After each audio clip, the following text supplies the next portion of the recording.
John Delaney could run anything, as far as I could. John Delaney could run UEFA easily.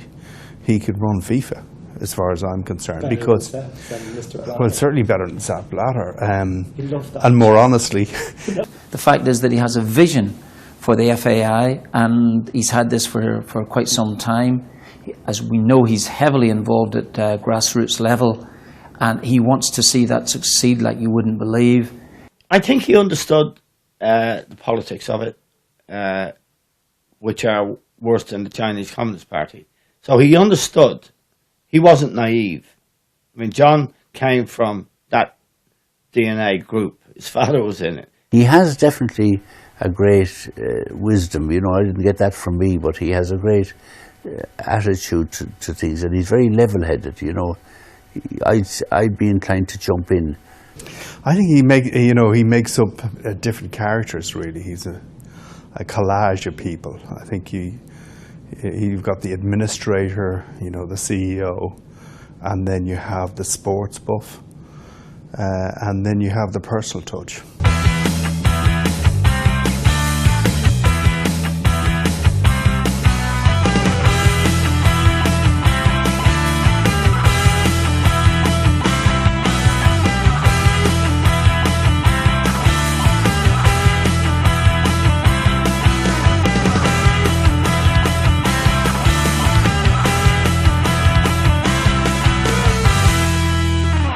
He has to push on. I mean, the last 10 or 15 minutes then, if it's still no score, or even 1-0. Yeah, he might as well.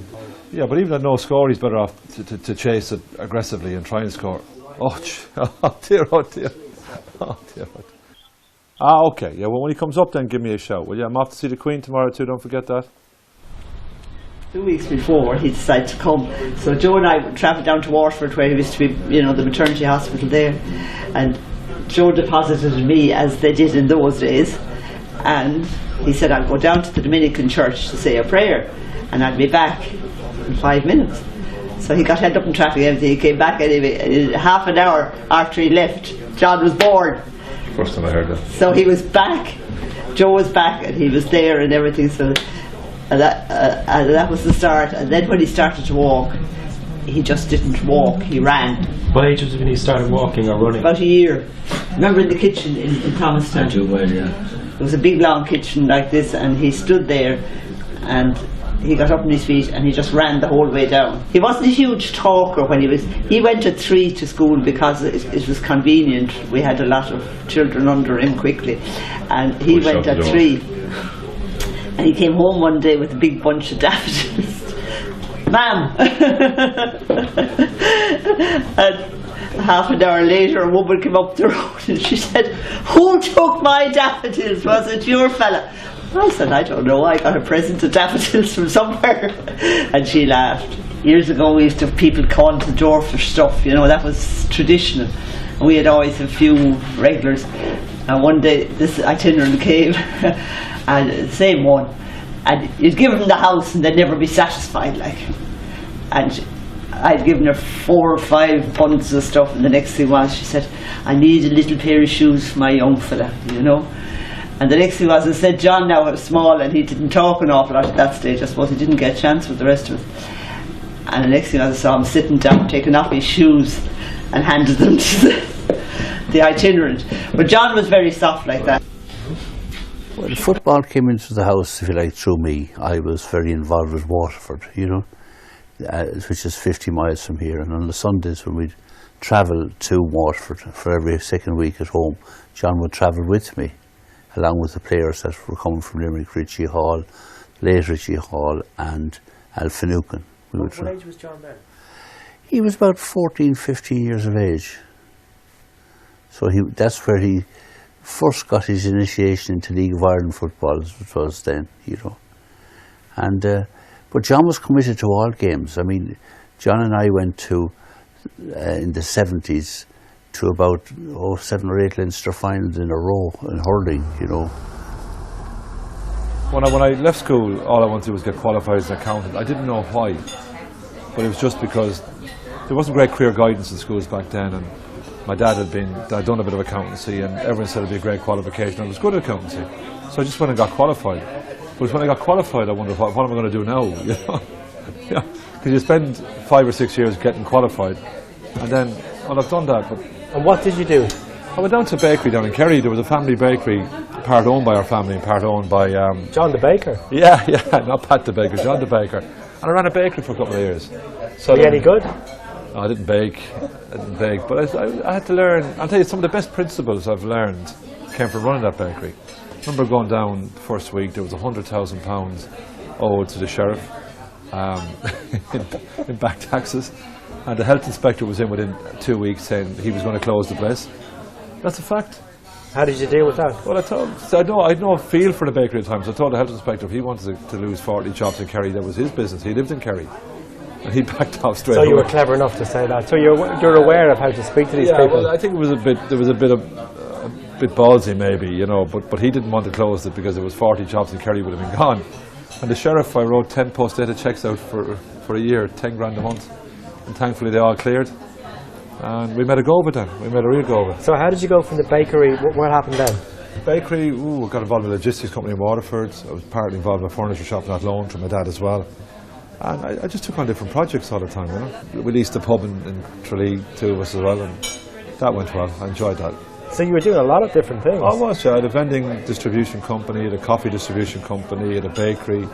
The logistics company went very well. So I was doing all different. But see, you don't have, the one thing I've learned, like we built the stadium, the Viva Stadium, when I got involved with the FAI. I think the same business principles apply to any business. So I didn't know how to build a stadium. I didn't know effectively how to run a pub. I knew the other side of the pub like any young lad, or a furniture shop or a logistics company. But when you learn the business. The Aviva Stadium was a grand idea.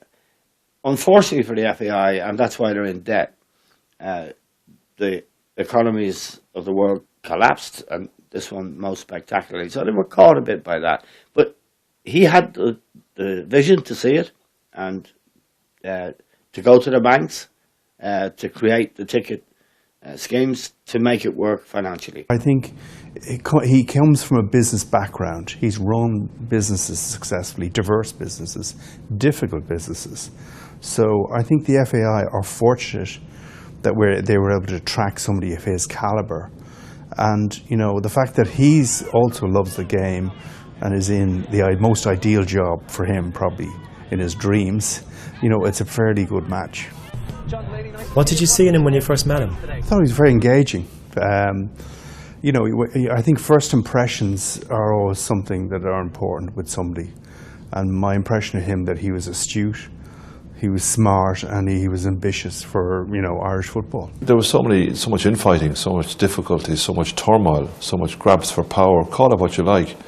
And the evidence was the continuous rows, continuous indiscipline, continuous problems within the organisation. The sad thing in my time, you try to change something, and the fellas around the table, most of them were representing clubs or a faction in football.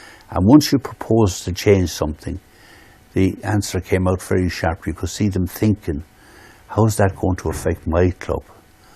It might be for the good of football, but that didn't matter to them. It was how it was going to affect my club. Joe and Louis Kilcoyne were the original guys who wanted to modernise things. Look after the players, stay in better hotels, don't go on dumb tours, stuff like that. But when John came in, he knew the landscape, and he knew what needed to be done, and he had the courage to do it. What really needed to be done was, first of all, the players had to be respected. They had to have good training facilities. They had to stay in good hotels.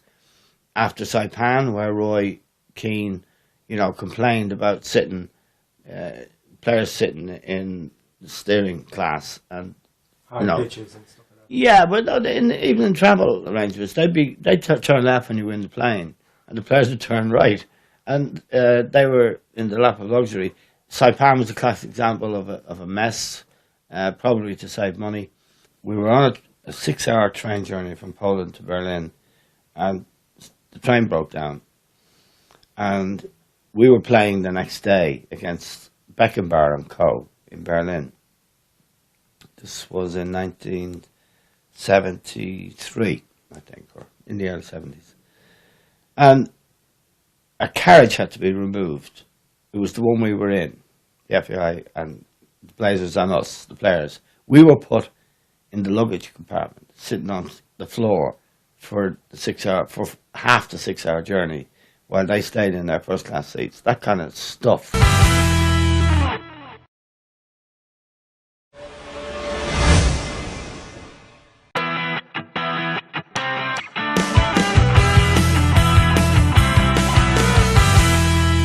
I became secretary first of all at Waterford United Football Club because my dad had been chairman of that in years gone by, so they asked me to join the board.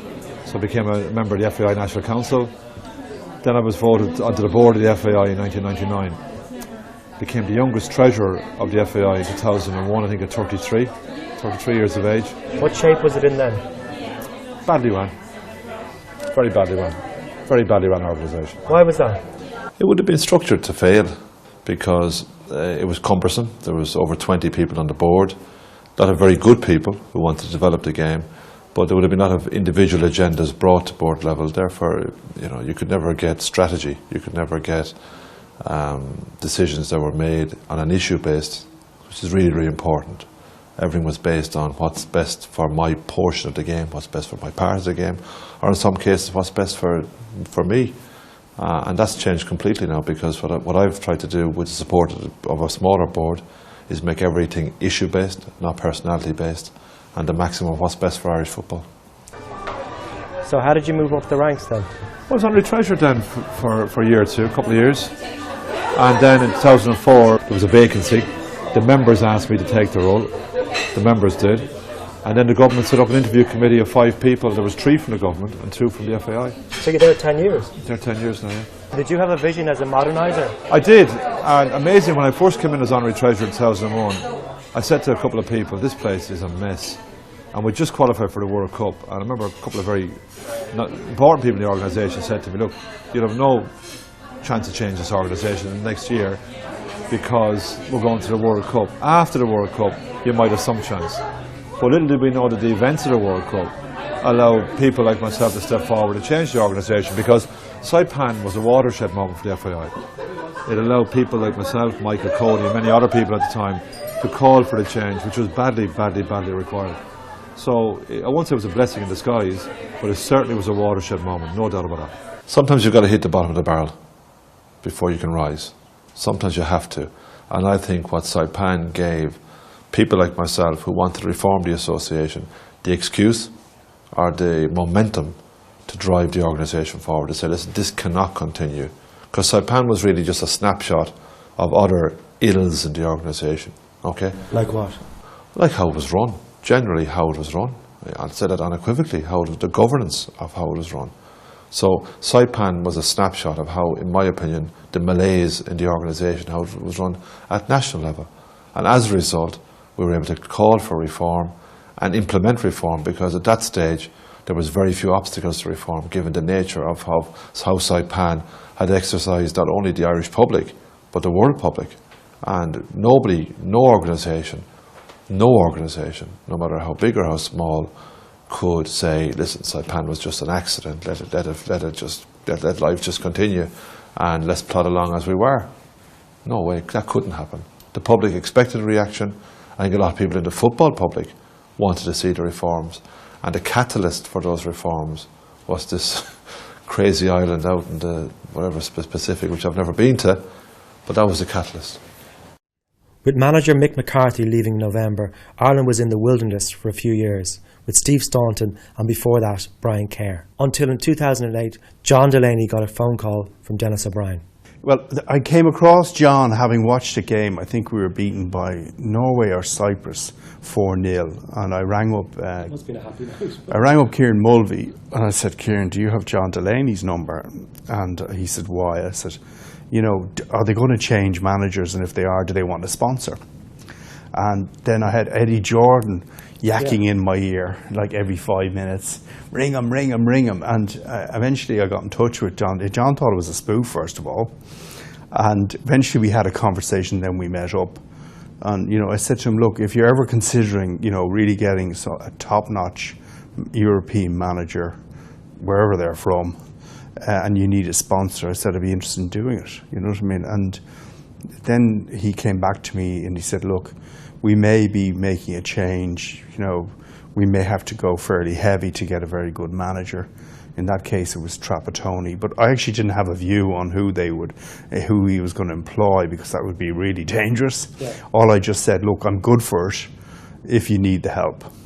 And when he came back to me and said, yeah, we're going to go with somebody, and then he told me Trapattoni, and I said, Jesus, that's heavy. Yeah. And they went and hired Trapattoni and Tardelli, and it was a good combination. Yeah, For example, they'd always go for the cheapest manager, you know, or Trapattoni had the best CV in the world.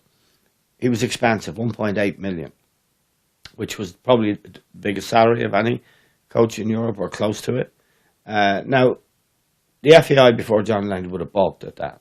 And even though Trapattoni didn't work out, in my opinion, although he got us to, you know, the Euro 2012 finals, he didn't really work out. But the cost of him, Tardelli, the backup team, Liam Brady was in there, to take that on was brave. It showed ambition as well. Didn't It showed ambition and vision. We're going now. We need a new manager. We're going for the best guy in the world. And they got him. I've an affection for him, you know, because he is this great legend in football. He just didn't come to manage Ireland. Look what he did in football before, playing in winning 2 European Cups, marking Pelé. He's incredible success as a manager, and you've got to respect all of that. And by and large, he did a very good job for us. I always tell you what about Trapp. We were down in Tramore, and there was no media present. About 400 or 500 there, Club of the Year, and we're all in the room having the crack. And we had a thing that I'd tell a few stories at a mic, but the Trapp would come up and speak, and so I'm up telling a few stories. And I said, now, ladies and gentlemen, I'd like to introduce you to the Irish international manager, Giovanni Trapattoni. And he takes the mic and he says, excuse me, my English is not so good. And I did on mic and said, it wasn't so fucking bad when you were doing the wages. Because my father always said to me, if you smile, you know, you're not carrying the weight on your shoulders. Nothing bar your health is not resolvable. Did you smile when Ireland got hammered against Germany? Absolutely not, you know. I mean, you only smiled when the final whistle was over, so you could, you know, I could have been anything. We were 6 down at one stage. And that's a difficult time, you know, but even that night, you have to entertain some customers, like, you know, 3 and all our sponsors. Following morning, I had to go to Wicklow, that poor lad who died, who was drowned at the Euros. We had to go to a commemorative match for him.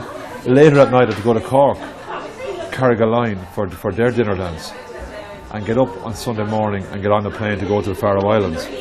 So in the midst of all that, and there's a lot of panic, the media are gone berserk, everybody's looking for you, we've lost the game 6-1, but Saturday was work. You had to be at the commemorative match, I give them my word, had to be in Carrigaline that night, get up early Sunday morning, straight to a plane off to the Faroes, you know. And the only laugh I got, to people saying to me, you know, how you feeling? Well, I said, actually, it was my birthday the night we were playing the Faroes, you know. And I was saying, my one-liner was, well, I don't know whether I'm going to have a good birthday or an awful birthday. Did you have a good birthday or an awful birthday? When the game was over, yeah. You know, you have good days and you have bad days in football, and you know, okay, losing by that margin was a tough one to swallow. But it just, at that stage, we just weren't playing well for whatever reason, and you know, to lose by that margin wasn't great. But I think, you know, every manager has a period of time with a team, and sometimes that comes to an end. You know, there was many years of great performances that Trapattoni had got out of the team. So, look, all the good things have to come to an end.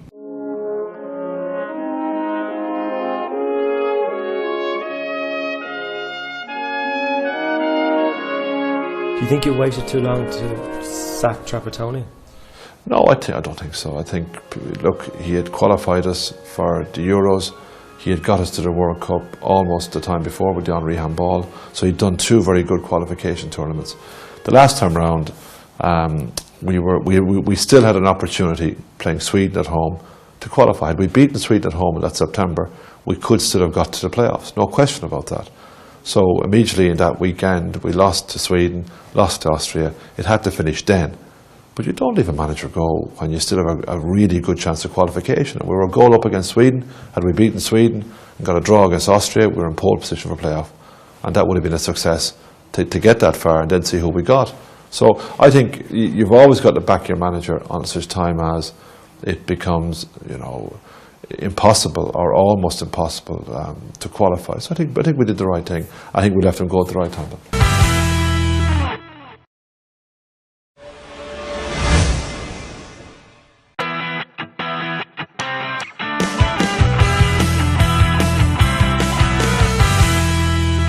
After he left, you were in Italy for a wedding. Did you meet him over there?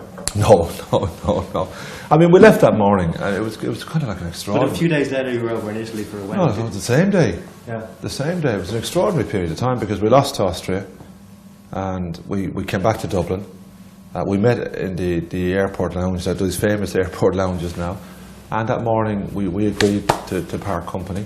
I immediately got on a plane. For a private engagement, though. Yeah, for a private, but immediately did.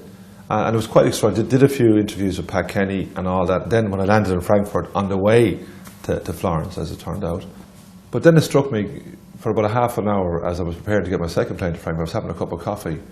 And here you are on your own. I'm not kind of serene. You're on your own here in Frankfurt. And back in Ireland, this is, huge news, that finally Trapattoni is gone and blah, blah, blah. And I also knew that the Irish football media were flying back. They were in the air, actually. So as they were flying back in the air, we had obviously done our arrangement with Giovanni. But for that half an hour, just sitting, having a cup of coffee, going on to a different world, which was a wedding in Florence, which I'd agreed to do maybe a year before. There's a serenity about it, a madness, that here you are having dealt with such a big topic back in Ireland, and everybody would want, a piece of you, want to know about it. If I walked down the street in Dublin that day, people would have stopped you, The appointment of Martin O'Neill with a certain man from Cork as his assistant would have Ireland talking even more than Trapp's departure.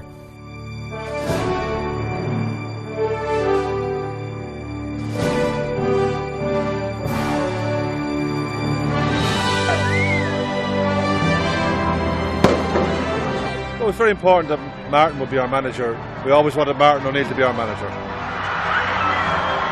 Someone scored. Eventually, Martin let it be known that he was interested in a meeting. And at that meeting, when I met him, that was the night he told me that he'd like to bring Roy as number 2. And what was your reaction? Not a problem. Not a problem. What was the reaction when you mentioned Roy Keane to him? That was interesting in the sense that I was wondering how he would take it, but he didn't bat an eyelid. He said, "You're the manager. If this is what you want as an assistant, and Roy's the man, I have no problem with that." And that is as genuine as I'm saying it now. He didn't, because I think it was for the greater good.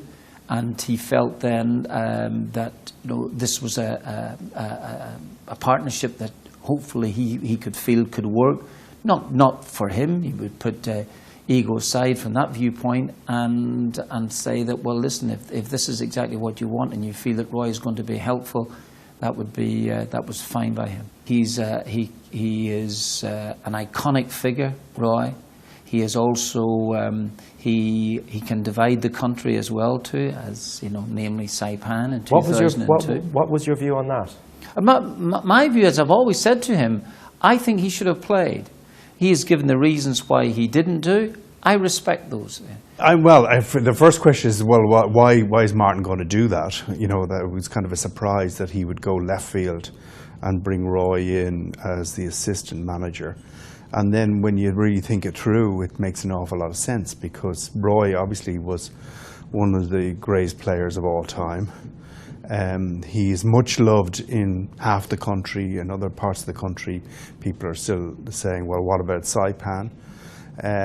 But as a football person, you couldn't find any better than Roy Keane. He's pure box office. He is pure box office. And so, having both Martin, who's a terrific manager, a lot of success with Celtic and other clubs, going back to even to Leicester City, you'd have to say that's a pretty good combination. Because I believe the manager should appoint his own people. And it was about time there was reconciliation. Part of the reconciliation was a dinner in the Unicorn restaurant in Dublin with Roy, Martin and John. Well, there was a bit of everything that evening, and it was all taken, I think, in good spirits. But sometimes I'm never sure about that, because I might leave the table having started some sort of conversation feeling that actually, simply because I enjoyed it, that it meant that all around the table enjoyed my conversation. In fact, quite often I realise that all I've done is just kind of started a commotion, really.